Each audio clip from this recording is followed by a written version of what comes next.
Gas न पेटवता, उन्हाचा अजिबात त्रास न होता आज आपण तयार करूया 1 वाटी पोह्यात टेस्टी फिंगर. बघा, हे वाळून तयार झालेले आहेत आणि मी तुम्हाला फ्राय करून दाखवते. बघा किती छान फ्राय होतात आहे. चला तर आता आपण हे टेस्टी फिंगर तयार करायला शिकूया. 1 वाटी पोहे घेतले, त्यामध्ये पाणी घालून स्वच्छ ते पोहे धुवून घेतले. त्यातून पाणी निथळून ठेवलं आणि थोडा वेळ ते पोहे मुरू दिले. आता हे पोहे मुरलेले आहेत. आता आपण याला मिक्सरमध्ये घालून घेऊया. हे पोहे मिक्सरमध्ये घालून त्याची चांगली वाटून अशी पेस्ट करून घ्यायची. जास्ती पाणी घालायचं नाही, कारण मग ते अति पातळ होऊन जाणार. थोडंसं पाणी घातलं आणि आता ते मिक्सरला लावून घेतलं. मध्ये मध्ये चेक करायचं की ते व्यवस्थित बारीक वाटून झालं की नाही, कारण ते थोडंसं जाडसर नको राहायला.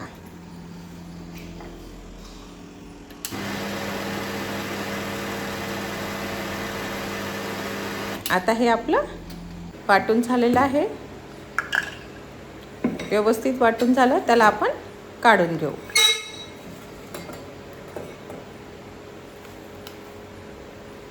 बघा, आता आपण एका भांड्यात काढून घेतलं त्याला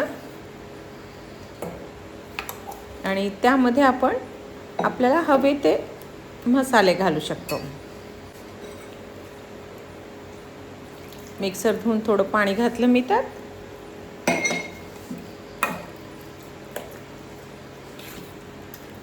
आणि आता आपण घालूया यामध्ये मसाले, म्हणजेच आपण थोडं मीठ घालू. व्यवस्थित हे एकजीव करून घेऊ. त्यामध्ये जवळपास 1 चमचा जवळपास मीठ घाला, फार घालू नका, कारण वाळलं की थोडं मीठ जास्त होऊन जातं. आणि त्यामध्ये चांगला मोठा चमचा तीळ घाला. तर माझ्याकडे चिली फ्लेक्स नव्हते, म्हणून मग मी या मिरच्या बारीक वाटून टाकल्या. जर तुम्हाला आवडत नसेल फार तिखट, तर तुम्ही फक्त जिरे घाला, तिखट घालू नका. पण तिखट घातल्याने छान एकदम थोडी चांगली चव येते, म्हणून मी तिखट घातलं. आता हे सगळं मिक्स करून घेतलं आणि हे मिक्स झाल्यानंतर एक असं पॉलिथिनचं पॅकेट घेतलं. बघा, त्याला असं व्यवस्थित कोनसारखं हातात पकडलं आणि त्याला रबर लावून घेतला. आता आपण घरातच, कारण उन्हामध्ये जायचं नाही, थंड ठिकाणीच आपण हे फिंगर तयार करू. म्हणून ताटावरती मी एक पॉलिथिन घालून घेतलं. ते पॉलिथिन स्वच्छ पुसलं आणि आता हे जो कोन तयार केला होता त्याला थोडं छिद्र केलं, थोडं मोठंच छिद्र करायचं आणि मग हे असे गोल गोल फिंगर पाडून घेतले. बघा, आपले 1 वाटी पोह्यामध्ये इतके फिंगर झाले, म्हणजे 4 थाळ्या भरल्या माझ्या.